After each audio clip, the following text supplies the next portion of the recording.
En este video estaremos hablando sobre la epilepsia, cuales tocaremos temas como la explicación de síntomas, las causas, diagnóstico, algunos tratamientos explícitos, un pequeño caso, imágenes mostrando y explicando sobre el tema. Crisis sutiles o focales. En algunos casos, las crisis son muy ligeras. Por ejemplo, una persona podría experimentar una sensación de déjà vu, percibir olores o sonidos que no existen, o quedarse mirando fijamente durante unos segundos. Estas crisis se originan en una región específica del cerebro, lo que significa que los síntomas dependen del área afectada. Sus síntomas comunes son movimientos involuntarios en una mano, hormigueos, sensaciones de irrealidad o cambios emocionales repentinos.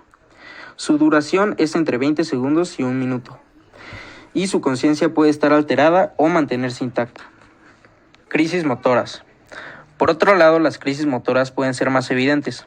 Algunas personas presentan movimientos bruscos e involuntarios, rigidez muscular o incluso pérdida de fuerza, lo que podría provocar caídas inesperadas. Estas crisis generalmente son más visibles e involucran contracciones musculares importantes que alertan a quienes están alrededor.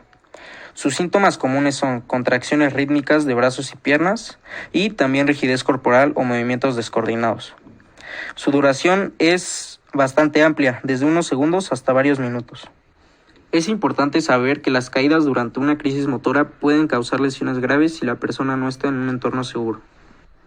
Crisis no motoras. Existen las llamadas crisis de ausencia, donde la persona parece desconectarse del mundo durante unos segundos. Estas crisis afectan ambos hemisferios del cerebro simultáneamente. Durante este tiempo simplemente se detienen, pierden la mirada y no responden al entorno. Los síntomas comunes son mirada fija, parpadeos leves o pequeños movimientos automáticos de labios. La duración generalmente es de menos de 20 segundos. Es importante saber que siempre hay desconexión completa del entorno. La persona no recuerda el episodio y retoma la actividad previa como si nada hubiera pasado. ¿Por qué es importante entender esto? Reconocer estos síntomas ayuda a identificar patrones repetitivos que podrían indicar epilepsia. Las diferencias entre crisis focales, motoras y no motoras permiten al médico establecer un diagnóstico preciso y elegir el tratamiento adecuado. Esto no solo mejora la calidad de vida de quien tiene epilepsia, sino que también reduce riesgos asociados con las crisis no controladas. Bueno, yo les voy a platicar sobre las causas. Y para empezar, la epilepsia es un trastorno neurológico que surge cuando las conexiones eléctricas en el cerebro funcionan de manera normal, provocando crisis o convulsiones. Y algunas de esas causas pueden llegar a ser muy variadas, y a menudo dependen del tipo de epilepsia que una persona tenga. Y bueno, en las siguientes imágenes voy a ir explicando cuáles son esas causas. Daño cerebral o lesiones. Un golpe muy fuerte en la cabeza, como el que podría sufrir en un accidente automovilístico o en una caída grave, puede dañar el tejido cerebral y desencadenar epilepsia. Esto ocurre cuando las áreas lesionadas afectan la comunicación eléctrica normal entre las neuronas. Genética. Algunas personas nacen con una predisposición genética a tener epilepsia. Eso significa que ciertas mutaciones heredadas pueden hacer que las células cerebrales sean más propensas a disparar señales eléctricas de forma normal. Sin embargo, el papel exacto de la genética es complejo y varía mucho entre los individuos. Problemas de desarrollo. Si el cerebro no se desarrolla correctamente durante el embarazo o en la infancia, puede haber un mayor riesgo de epilepsia. Esto puede ser el resultado de infecciones, deficiencias nutricionales o condiciones como el autismo. Enfermedades neurológicas. Enfermedades como la meningitis, tumores cerebrales o condiciones degenerativas como el Alzheimer puede provocar cambios en el cerebro que contribuyen a la crisis epilépticas o factores desconocidos. En muchos casos no se puede identificar una causa clara. Esto es más común en personas que desarrollan epilepsia sin un historial de trauma o problemas obvios. Y al final estos factores muestran que la epilepsia no es un trastorno simple, sino un desafío médico con raíces en la compleja red del cerebro y su funcionamiento eléctrico. El diagnóstico. El diagnóstico de la epilepsia es un proceso que involucra varios pasos para confirmar la presencia de la enfermedad y comprender su origen. La epilepsia se caracteriza por crisis recurrentes causadas por una actividad eléctrica anormal en el cerebro. Y también, para diagnosticarla correctamente, los médicos deben hacer un análisis detallado. Y en este video te explicamos cómo se lleva a cabo este diagnóstico. El primer paso en el diagnóstico de la epilepsia es una evaluación clínica exhaustiva. El médico comienza tomando una historia clínica completa, en la que se preguntará sobre los episodios que el paciente ha experimentado. Esto incluye detalles sobre la frecuencia, la duración y los síntomas que ocurren antes, durante y después de la crisis. Es fundamental que el paciente o los familiares puedan describir el tipo de crisis con el mayor detalle posible. A veces el paciente mismo no es consciente de la crisis, pero los familiares o testigos pueden ofrecer información crucial, como movimientos involuntarios, pérdida de conciencia o alteraciones en el comportamiento. Una vez se tiene la información clínica inicial, el siguiente paso clave es la electroencefalografía. Este examen mide la actividad eléctrica del cerebro mediante electrodos colocados en el cuero cabelludo.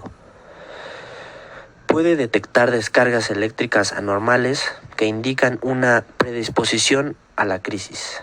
La electroencefalografía es fundamental para confirmar el diagnóstico de epilepsia, ya que puede mostrar patrones específicos de actividades cerebrales asociados con ciertos tipos de crisis. A veces los médicos piden un EEG prolongado o un EEG durante el sueño para obtener información más precisa si la crisis no ocurre con frecuencia. Para entender mejor las posibles causas de la crisis, el médico puede ordenar estudios de imágenes, como una resonancia magnética o una tomografía computarizada.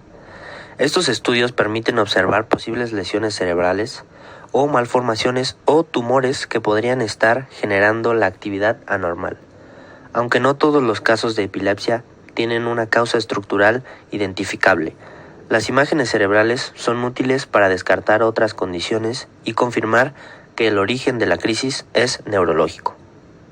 También es importante mencionar que no todas las crisis son causadas por epilepsia. Existen otras condiciones médicas que pueden tener síntomas similares, como desmayos, trastornos del sueño o incluso problemas cardíacos.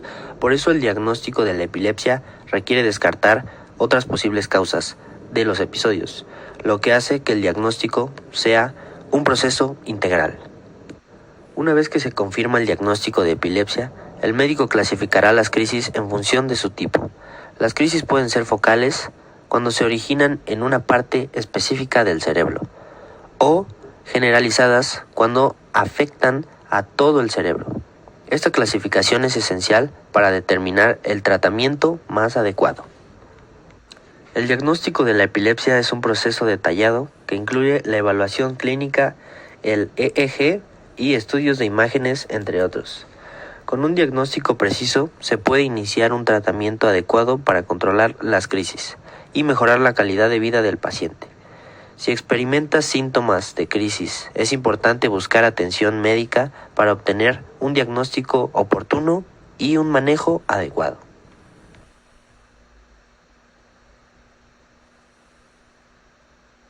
Tratamientos. El primer tratamiento del cual vamos a hablar es la cirugía reactiva.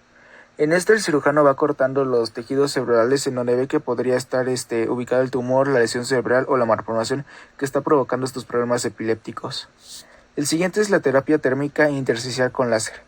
En por medio de imágenes que se obtienen por resonancia magnética, se usan como guía para guiar a este láser, que lo que va a hacer es justamente cortar o destruir esta parte de tejido cerebral. Estimulación cerebral profunda. En igual se utilizan imágenes que se obtienen por resonancia magnética, y en lo que hacen es justamente guiar en vez de un láser un dispositivo, el cual lo que hará que al momento de colocarse tratará de inhibir o regular las convulsiones que provoca la epilepsia. La callosotomía.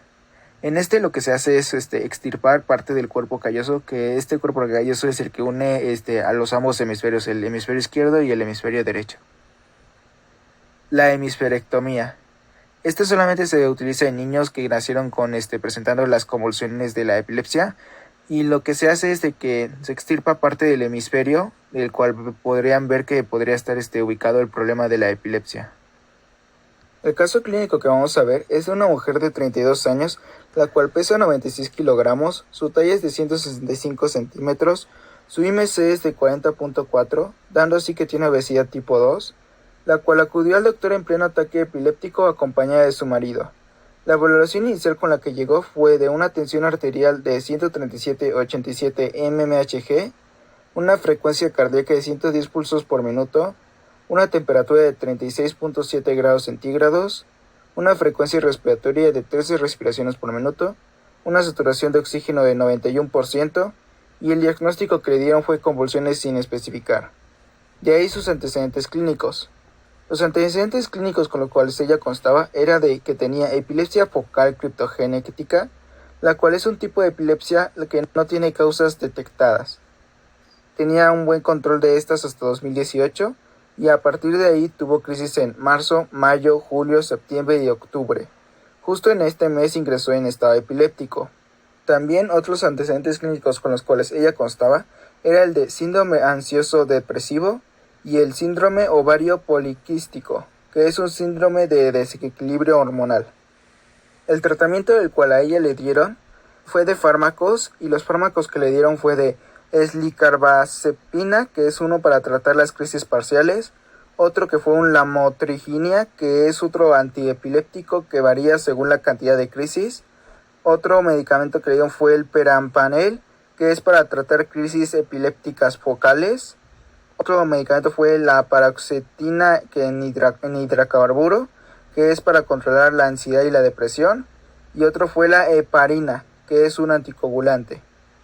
Estos fármacos, como se puede ver, se le dieron justamente por el tipo de epilepsia con la cual ella constaba y los otros problemas clínicos con los cuales ella constaba, las cuales se puede ver que le dieron 3 medicamentos para tratar sus problemas epilépticos, uno siendo muy específico para el tipo de epilepsia en la cual ella constaba, que era la epilepsia tipo focal, que son estas que no tienen una causa detectada, y uno para tratar su problema de ansiedad, depresión. Factores de riesgo. Bueno, los factores de riesgo a veces no tienen una causa identificable, pero existen varios factores de riesgo que aumentan las probabilidades de desarrollarla. Y miren, aquí les explico de forma sencilla. Uno de ellos es antecedentes familiares. Este consiste en que si alguien de tu familia tiene epilepsia, es más probable que tú también puedas desarrollarla, ya que esto se debe a ciertos genes que se heredan y que pueden aumentar la predisposición a sufrir crisis epilépticas. Otro factor de riesgo, que pueden ser las infecciones del sistema nervioso. Pueden ser las enfermedades como la meningitis, que inflaman las membranas que rodean el cerebro. Y estas infecciones como la neurocisticercosis, que ocurre cuando un parásito afecta el cerebro, son factores importantes que pueden llegar a generar la epilepsia. Derrames cerebrales o accidentes cerebrovasculares. En adultos mayores, un derrame cerebral es una de las causas principales de la epilepsia, ya que esto ocurre porque el flujo de sangre del cerebro se ve interrumpido o dañando así bien las neuronas. Tumores cerebrales. Cuando hay un tumor en el cerebro, este puede alterar la actividad normal de las neuronas, ya que este genera crisis epilépticas, especialmente en adultos. Otro factor de riesgo es el consumo excesivo de alcohol y drogas. Bien, el abuso de estas sustancias no solo daña el cerebro a largo plazo, sino que también puede provocar crisis epilépticas incluso en personas que nunca las han tenido antes. Envejecimiento. A medida que las personas van envejeciendo, el cerebro suele volverse más vulnerable al sufrir crisis epilépticas debido a enfermedades como el Alzheimer o simplemente por el desgaste natural de las neuronas. Trastornos del desarrollo. Las personas con condiciones como el autismo o discapacidades intelectuales suelen tener un mayor riesgo de desarrollar epilepsia, cual esto puede estar relacionado con anomalías en el desarrollo del cerebro. En resumen, la epilepsia tiene muchos factores de riesgo. Algunos suelen ser controlables y otros no. Conocer estos factores de riesgo nos ayuda a prevenir y cuidar nuestra salud. El cerebro es un órgano increíble y delicado y merece nuestra atención. La epidemiología de la epilepsia. Bueno, la epilepsia es uno de los trastornos neurológicos más comunes en el mundo. De hecho, afecta a más de 50 millones de personas globalmente. Y es importante entender cómo se distribuye en diferentes poblaciones, porque en realidad eso nos ayuda a saber más sobre sus causas y cómo manejarla. La epilepsia no afecta a todos por igual. Es más común en niños pequeños y en adultos mayores. ¿Pero por qué? Bueno, en los niños muchas veces está relacionada con el desarrollo del cerebro o con factores genéticos. Y en adultos mayores puede ser vinculada a enfermedades como los accidentes cerebrovasculares o el Alzheimer. En conclusión, la epilepsia es una condición neurológica compleja que afecta a millones de personas en todo el mundo, recordándonos la increíble y a veces impredecible naturaleza del cerebro humano. Aunque las convulsiones pueden ser aterradoras y disruptivas, la ciencia continúa desentrañando los misterios detrás de esta actividad cerebral anormal. Este conocimiento no solo nos ayuda a desarrollar mejores tratamientos y apoyo para quienes viven con epilepsia, sino que también a entender más profundamente cómo funciona nuestro sistema nervioso. Al aprender sobre la epilepsia desde una perspectiva biológica, se destaca la importancia de la empatía y la inclusión, reconociendo que detrás de cada diagnóstico hay una persona que merece comprensión, respeto y un entorno donde pueda llevar una vida plena. En última instancia, comprender la epilepsia no solo es un ejercicio académico, es un paso esencial hacia un mundo más informado y compasivo.